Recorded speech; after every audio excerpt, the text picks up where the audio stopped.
Welcome folks, this is probably going to be the last video in this series, and I'm going to be doing this entirely as a slide presentation because this is all theoretical. So before we get started, let me just say some things about what we're going to be covering here. What I'm going to be saying here is completely theoretical. I'm using the game as a basis, but I do not have sufficient information to make any claims that any of this is actually factual. I'm purely presenting all this information as hypothetical examples for the understanding of how game mechanics possibly could have been instructed or constructed in this game. What a game designer generally how the mechanics will work when they're actually trying to build the application and put the code together to deliver the game that we are seeing. So there's a lot to cover here. I don't know how long it's going to take, so hang on. This might take a while, and hopefully my slides don't flub up too much. Okay, so first thing I want to do is address what is common, was probably most people's perception of how the game they think it's going to work. And then I want to kind of point out why this breaks down and why we need to consider more. Because if you think about the game as a sport and then you try and look at what we have in the game with these player ratings and these numbers and stuff, you try and make sense of it, you might end up with something similar to this. You're going to think that probably what happens is you go and you step into the batter's box and you get ready to hit the ball with your thumb and do whatever swings you're going to. So you're going to swing at a given pitch. And then based on your swing, you would think that what's going to happen is the game's going to figure out, okay, was it a late swing, an early swing? Did I do an up or down swing? Did I pull or push? And it's going to apply that, okay, was it inside pitched? Did I try pull an inside pitch? Blah, blah, blah, blah. It's what you naturally think is going to happen. And then you think, okay, well, now I know these numbers go into effect. I was probably, once I've swung, it's determined whether it's early or late. It's probably going to use eye or contact an eye or something like that to figure out, did I actually make a hit? And it's probably going to compare that to either the pitcher's skills or the quality of the pitch. If it's an S-rank pitch or something like that, it's probably going to make that a determination to see whether or not I actually got a hit. And after I get the hit, then it's probably going to want to figure out, okay, if I use contact and power, it's going to determine if it's a strong hit and how far that hit's going to go. And then it's going to render it, it's going to animate it on the screen, and then it's going to go to a fielder, and they're going to check to see if that fielder's rating comes into effect and whether or not a play is made, and then it's going to play out and animate the rest of it to do the resolution of the play, okay? That's, you know, when I initially think of it, that's my knee-jerk reaction about how probably, you would think that things are resolved. But there's some problems with this, okay? First, all the above is essentially a real physics implementation of the game, meaning your early swing, you're kind of expecting that if you swing early, it's going to go to left field, okay? And yet, I don't know if I have a bullet for this, so I'm going to mention this. Anyways, yet I have seen, I'm sure you guys have too, things that completely break that. You try and pull a pitch, and sometimes it'll go to right field. For me, I always swing up, and yet I have hit home runs numerous times off of balls that are thrown at head level. And if you know real baseball, hitting a home run off of that is highly unlikely, let's just say, okay? Maybe it can be done, but more than likely you're just going to be popping the damn thing up. So that basically disproves the fact that what we were looking at in points numbers 1 through 6 above, okay? There are also additional evidence and challenges against this. Consider this. Have you ever seen in the game a pop-up to the pitcher? Or a hard hit grounder that's just takes these leaps and bounces up, like maybe it's right at the pitcher, hits the ground really hard and bounces straight up over his head, and he doesn't have a chance to get it. Or one of those ones that hop at the last second over a second baseman's head and into the outfield as a single. Okay, never seen those. Have you ever seen a full swing that amounted to a little squibbler going down the third base line, essentially equivalent of a bunt? Those happen. Never seen that in game. Never seen foul balls rolling fair, a hit off the foot or the shin, a line drive directly to the pitcher, throws from the ground by a a fielder, guy diving at third, catches the ball, doesn't have time to stand up to make the throw. You just don't see that in the game. Okay. Um, so basically, what we do see in the game, you see those fly balls going outfield. They're pretty much, all similar. The dives are all the same. It's all the same animation being used over and over again for balls that are slightly different placed on the field. But there's never a case for a dive that the player misses the ball or something like that. Okay, so all these things added together. Oh, and one last thing: to do a true physics implementation of baseball is really difficult. I can tell you, I've been playing computerized baseball games since the 70s, from the little blips on the handhelds to the early Apple and Trash 80 and all these other games where, they tried to do physics implementations and you'd hit a sharp line drive to right field and get thrown out of first every time. It's because it's really hard to get the distances and the speeds of the ball and all these types of things correct in a representation of baseball, an animated representation of baseball. Think about it. You've seen it in this game. How many times have you been thrown out at home plate, or well, actually, been called safe at home plate when the ball clearly beat you there? Okay? I've seen it time and time again. It's because it's really stinking hard to implement this. Okay, so we are not dealing with a true physics implementation. All right. And additionally, in order to get the true variety of all the different potential plays that you have in real baseball, basically they need to program animations for each variation, and it's just simply way too much graphics work to do that. That's why you keep seeing before they implemented diving catches in the infield, you kept seeing over and over again those stupid spin turns. God, those annoyed me. Anyways, going on from there. So there are two probable types of implementation of the game and the mechanics of the game that are in play here, okay? And from these two probable types of implementation, a whole slew of different questions arise, which we'll address at the end of all these slides, okay? The first is a scaled approach. I mentioned this in video 1 of this series, scaled versus tiered. Well, now I'm actually going to give you more detail about exactly how these would potentially work and give you some examples. So the scaled approach, basically all chance of getting a hit, chance of getting an extra base hit, chance of getting RBI, all these types of things are derived by math from the various ratings you have on your card. So it's doing some type of calculation based on your eye as to whether or not you're getting contact with the pitch or whatever, and actually getting a valid hit out of that based on some combination of the pitcher's numbers and the batter's numbers, okay? That's a full scaling approach. And the next approach would be a tiered approach, and that is it's kind of has an idea of what the percentage is for a single R, percentage for chance for a double, all this, how many times you commonly see a ground out, and it's got those kind of all pre-programmed in, and when you go to at bat, based on your swing timing, it kind of figures out what your percentage chance of getting each of those is. It's a predetermined set of things. They know what types of things that they have animations for, and they basically make your at bat align to those.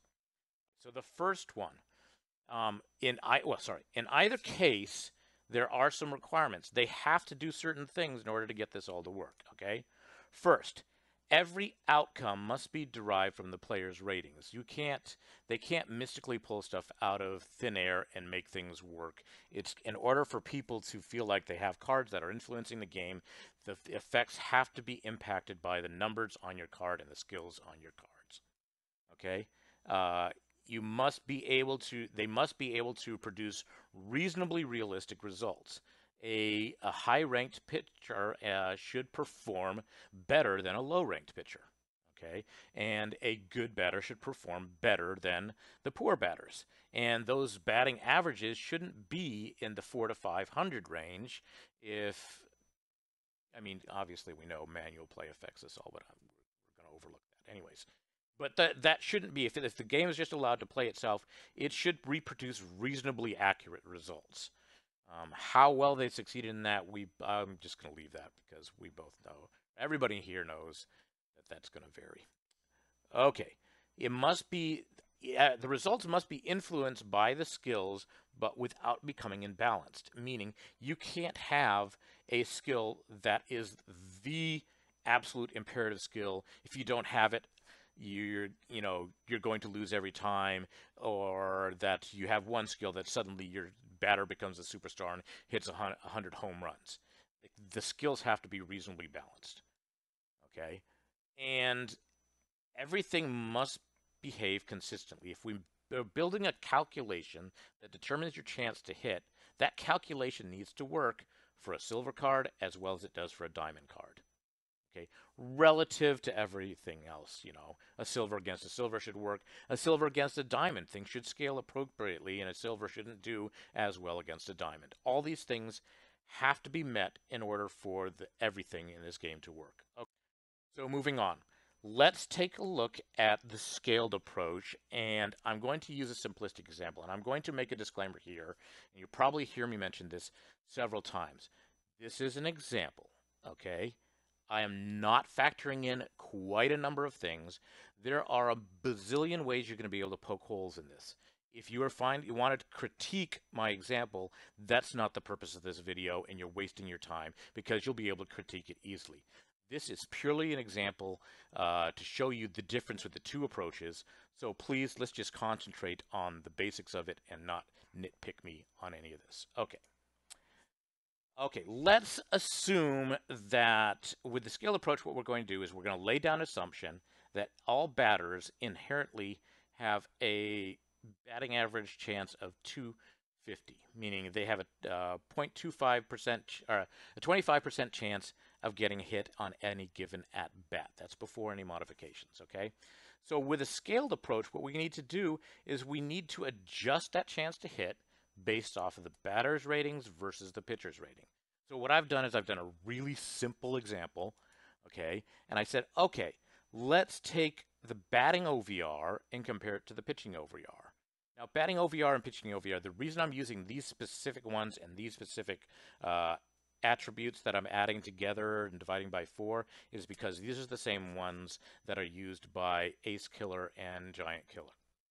Okay, if you don't know those skills well enough, they do a comparison between this batting OVR and the pitching OVR to determine whether or not those skills activate. Anyways, so the batting OVR is essentially everything but fielding, and the pitching OVR is everything but stamina. Okay, now I'm going to use 2 players. Oh, sorry. And so the modifier to your chance to hit is going to be your batting OVR divided by the pitching OVR. And then, so basically we take the 250 and we multiply that by the modifier, and that gives us what our actual chance to hit is. Okay? Once again, this is an example. This isn't reality. Okay, so we're going to use Kershaw versus JD Martinez as an example. Okay? If you work out their numbers, JD has a batting OVR of 106.5, given the numbers that you see here on the screen. Kershaw's pitching OVR is 119.5. If you divide JD's OVR by Kershaw's pitching OVR, you have a 0.89. Okay, so that means it's going to reduce the chance to hit. It's going to turn it into 89% of the original value. So if we multiply 250 by 89%, it comes out to 222. So JD Martinez in this simple example would have a reduced chance of hitting against Kershaw based on Kershaw having superior OVR, and that would reduce him down to a 2.222 chance, or 22.2% chance of getting a hit. Okay, so that's our simple example. Now, the takeaways from this. Looks like I messed up my animation. Let's just ignore that. Okay, let's just ignore that. So, resolving a at bat. We know that we're also swinging the thing, so how does that all work? Basically, your successful hit is based on your adjusted chance to hit modified by timing. So we figured we have a 22.2% chance after the numbers come into play. Now, when you actually swing, let's assume, and this is, once again, this is hypothetical. I have no idea what the actual effects are, but I'm just coming up with something. Let's say that basically, if you swung perfectly, it would give you an additional 30% chance of getting a hit. Okay? And every millisecond difference from that, it's going to reduce that amount. So in our example, if you swung late by 2 milliseconds, multiply that by 2, that become 0.2 or 0.002 times 100. Subtract that from the 30% chance. It gives you an additional 10% chance of getting a hit, turning your chance to get a hit up to 32.2% based off of just a slightly late swing. Okay, so obviously, well, let's do my slide. Anyways, so key points to understand about this. 1, this type of approach scales continuously as your player attributes or ratings change. So if you're getting a higher power and I and whatever, then it's going to continue to increase your chances to get a hit. Every single little point makes a slight difference. Okay? There are no levels at which you reach where suddenly it becomes more effective. Every single point makes a difference. Okay? Scott, excuse me, sorry for the coughing. My mouth is getting dry from all this talking. Okay, so in order for the game not to become unbalanced, COM2 is basically forced to implement a system of diminishing returns, or the results can get unrealistic. Let's take an example of a pinch hitter who's pretty strong, and he has plus 20 because he's a pinch hitter, and maybe he's got it ain't over yet, which adds another huge amount, and his OVR comes to 145. That's achievable. That's not unrealistic. You can get that. So you have a pinch hitter with 145 OVR versus a cruddy 70 OVR pitcher. And using our calculation before, we take the 250 and we multiply that by the modifier. If you were to divide 145 by 70, you'd get 2.07. And you would come out with, suddenly he'd have a 0.5 or a 51.8% chance of getting hit as a pinch hitter. Well, you might say, oh, but that's not 100%, so what's the big deal? Do you know any pinch hitters that hit at that rate? Maybe if they've had 2 at-bats and got a hit out of one of those. But realistically, pinch hitters are not going to hit that. So you can see that this is an entirely unrealistic result. Okay, and it can get worse from there if you start factoring in other skills. Let's say maybe your pinch hitter has charisma on top of that, drops the OVR of the pitcher even further. I mean, there's a number of things that can affect this and just make it completely unreasonable. Okay, another key point. Timing should never guarantee, cannot, okay, this typo in my bullet here. Timing should not guarantee a hit. Otherwise, manual play becomes unbalancing, and skilled players would win 100% of the time. If they made it such that a perfectly timed swing gave you a plus 75% chance of getting a hit, then you'd be getting hits every single time, all day long, if you were like the perfect timed player, and you would just destroy people. So it can never get you to a point where it's going to guarantee a hit. Manual play should be able to add to your chances, but it should not overcome and make the game completely imbalanced. Okay. Now let's take a look at the second approach, which is a tiered approach. Now, before I get into this, this one's much easier to poke holes in. I had to really, I don't know, come up with some numbers out of thin air. So here's what I did. I said, okay, for a really good batter, and I looked up Miggy's 2012 Triple Crown season. And I looked at the numbers of hits he was getting, the types of hits he was getting. And then I said, okay, I'm going to swag, which means super wild-ass guess. I'm going to swag that the average number of pitches a hitter saw that year was 6. So I took his plate appearances, I multiplied that by 6, and then I figured out of that, from his 44 home runs that season, divide that by the 4,100 something pitches that he might have seen, he had basically a 1.05% chance of hitting a home run. And I put that in the top right, or the right-handmost column. Okay, so this is assuming a pitcher pitches a S-grade pitch at Miggy, and he's over in the right-hand column. We might see uh, those percentages, chances of outcomes. Notice I did not put in a ball because a ball is simply you didn't swing at it, so it's not going to be here. And a missed swing, we don't see those very much, so that's a little bit less. And I completely came up with pulled these numbers out of thin air, percentage of pop outs versus ground outs, whatever. So please don't poke holes in this. Okay, the point of this slide is that as we move to the left and your batting OVRs go down against an S-grade pitch, so do the chances of getting a bad result, missed swings, pop-outs, slowly increases, and your chances of getting actual good results, singles, doubles, etc., home runs, progressively decreases, okay? But they decrease at very specific amounts, okay?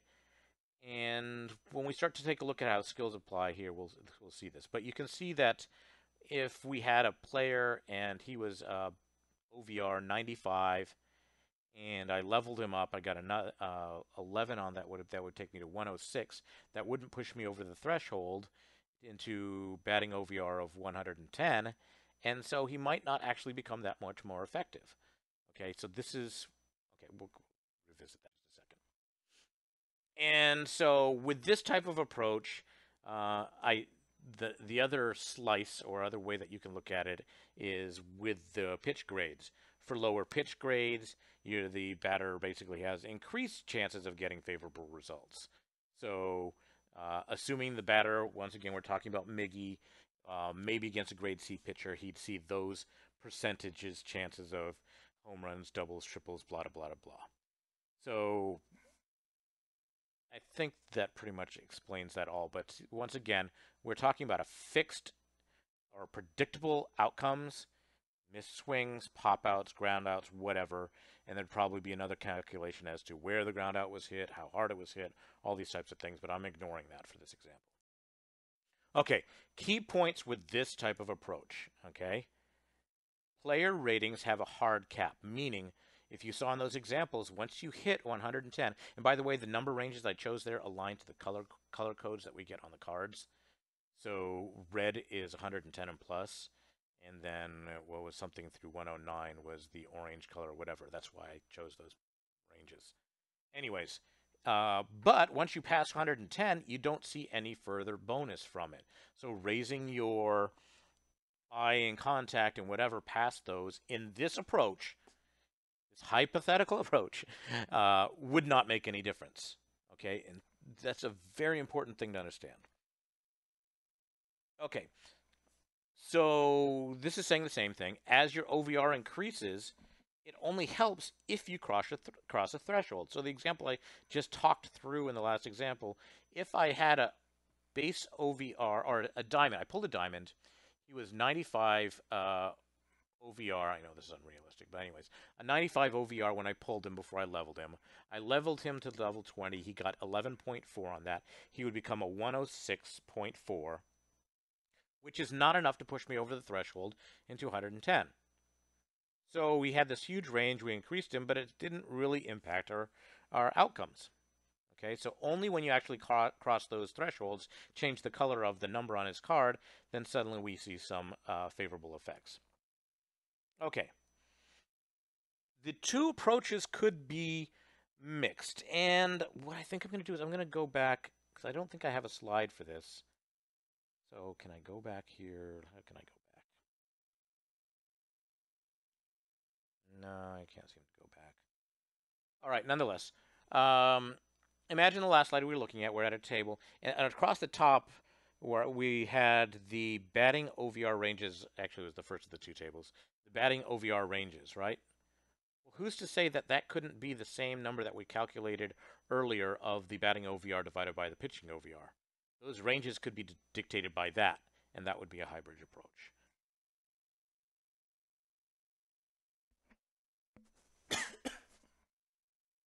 Okay. Yeah, this type of model, we'll see later, is fairly easy to apply skill effects for. Uh, the other model of having all the calculations can be trickier to apply your skills to. Okay, and yeah, we'll just leave this for later so we can see examples of that. Okay, now that we have an understanding of what the difference between a tiered approach and a scaled approach are, how would it look like when we start applying skills to these, and what would these, how would the skills affect, and which skills are better, and this type of stuff in each of those scenarios.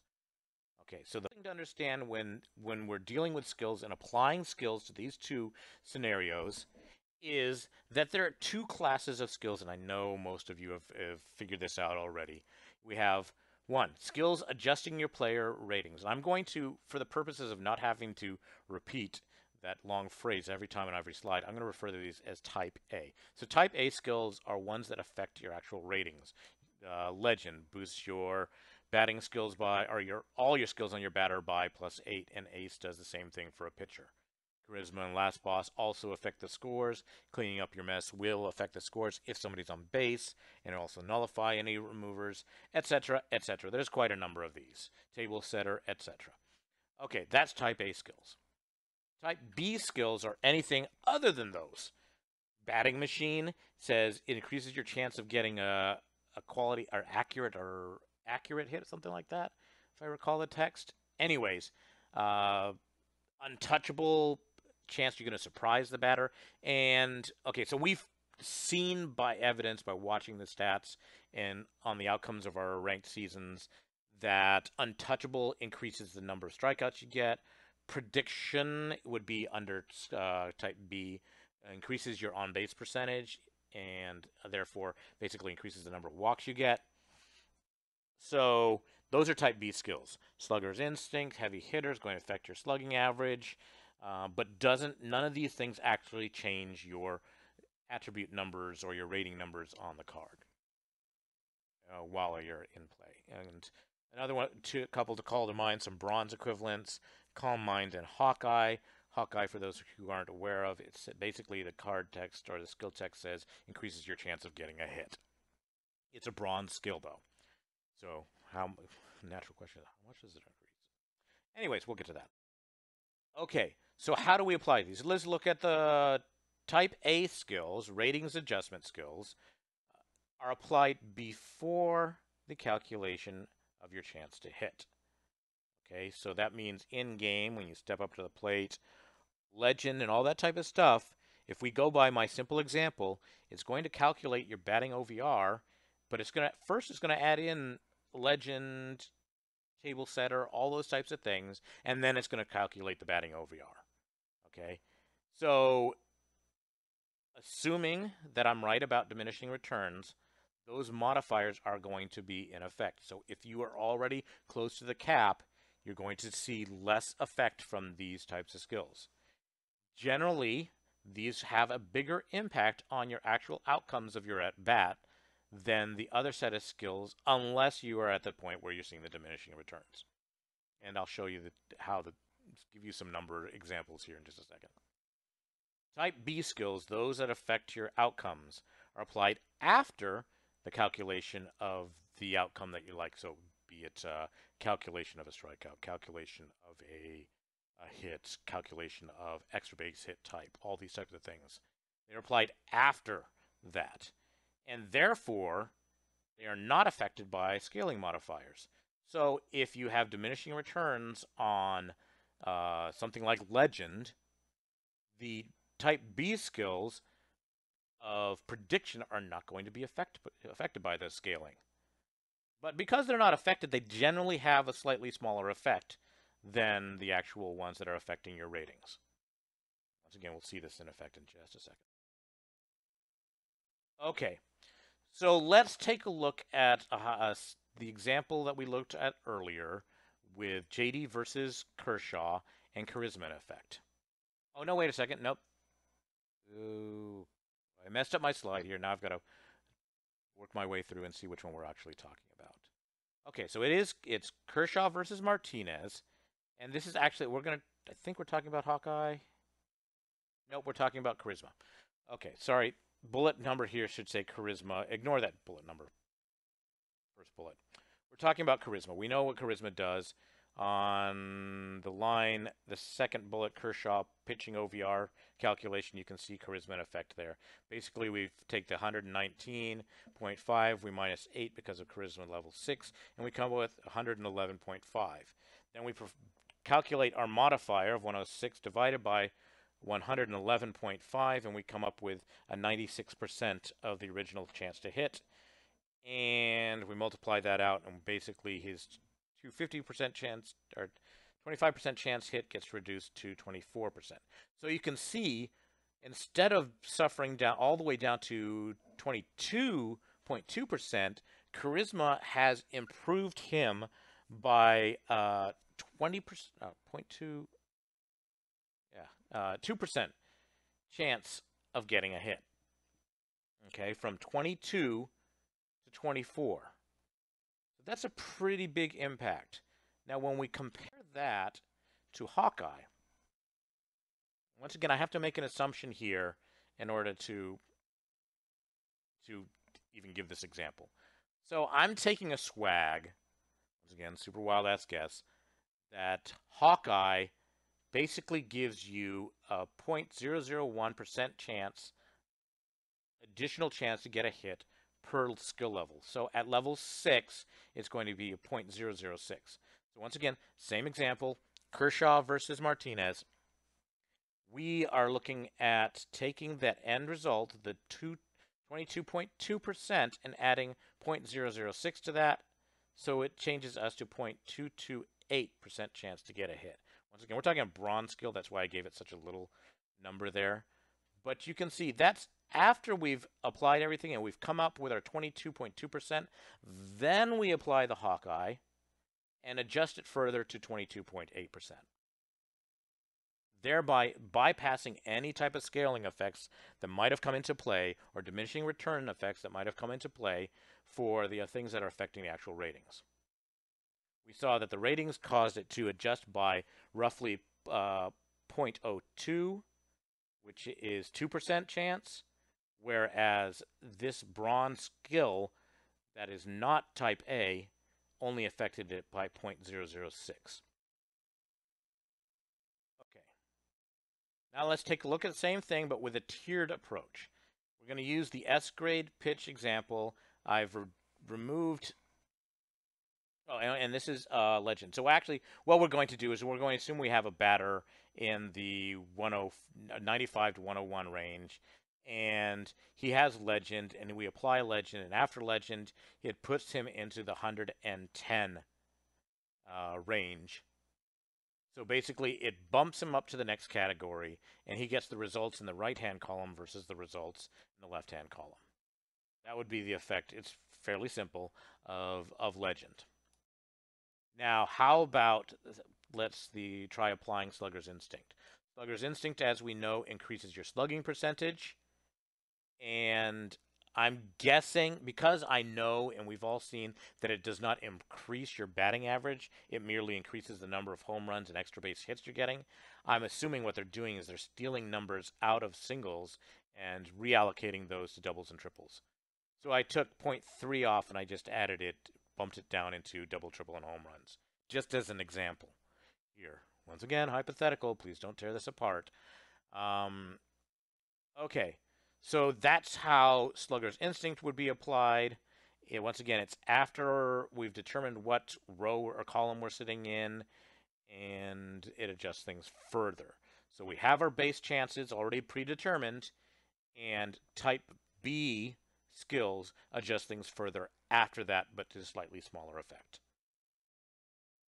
Okay.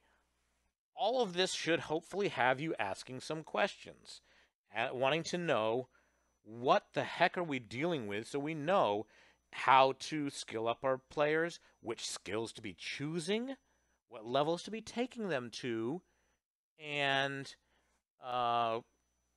also, how to be leveling up our players and allocating points between things, what OVRs we should be shooting for, whether or not it becomes useless to pass a certain point for an OVR. Think about this. If we learned that, having an S grade pitch after the effects of ACE came into play, or sorry, let's say pitching machine because it affects only your breaking and whatever. Where was I? I think I just lost where I was going with this example. That you only needed to just get it above that point, and any excess points are wasted. You can completely re-level your player because you know the as pitching machine that's going to carry him up to that threshold and give him the S rating pitch, and reallocate it somewhere else. Now that's once again simplified example. We know that charisma could affect that, and you want to account for that and counterbalance, blah blah blah blah. But anyways, you get the point. So, okay, what type of system of these two is actually being used to determine your chances to get a hit, chances to get an extra base hit, chances to, for pitchers to get strikeouts, etc. My guess is it's probably a hybrid, but we still need to know. Next. If any tiered systems are in play, we need to know what the thresholds are. It hugely impacts how we level our players and what we do with our skills. It's like, do we actually want Legend? If maybe Legend actually is going to carry us over a threshold and cause our player to be more effective. But maybe we know that it would start to suffer diminishing returns at a certain point. We know at which point it becomes useless to use Legend. Okay, we don't know that right now. Okay. I personally want to know how the heck the pitch grades are determined. If you've done any research into this and tried to make sense of it, you're probably banging your head against the wall like I am, because I tried to make sense of how sinker was determined and whatever, and it doesn't make sense. So how exactly are those determined? And we know fastball and breaking ball do affect those types of things, but are fastball and breaking ball really used for anything else other than determining the OVR that it's going to display for your card and the pitch grades? For all we know, all that matters is the pitch grades. And past that, then those two numbers become useless. So once again, that plays into, oh, well, now I know that I only need to take my pitch grade up to a certain amount, and then I can stop putting numbers into fastball and breaking ball. Okay. And ultimately, for all of this, we need to know what are the actual calculations. If it's using a scaled approach, what's the math to determine what that percentage chance to hit is? That will greatly inform us as to how we should be allocating our points. So when we level up our player, are we trying to get our eye level up to a certain amount, and then do we want it past a certain point? Do we want to be reallocating to power? We don't know that right now. We have no idea what power actually does, other than supposedly it helps us hit home runs. But at what levels does it really become helpful? Okay, what are the actual numerical effects of the various skills? I showed you guys an example where I guessed that Hawkeye was adjusting my chance to hit by 0.001 per level. Who knows? Maybe I'm spot on, but I don't know. It's too hard to gather the data through actual play because there's too many other variables in a play. So what are the actual numerical effects of the various skills? I had to add in this slide as my conclusion because the other one cut me off anyway, so if you got a partial audio on the end of the last slide, sorry. But anyways, here we are. We're at the end. Thanks for watching. I hope some of this has proved interesting, useful, or something. And maybe if we could get some type of momentum, we could actually throw these questions at COM2US, and maybe we could convince them that we need answers to these things. So, yeah, give me a thumbs up or give me some feedback and ask questions, and I'll answer what I can from what I do know. And thanks for watching, and goodbye.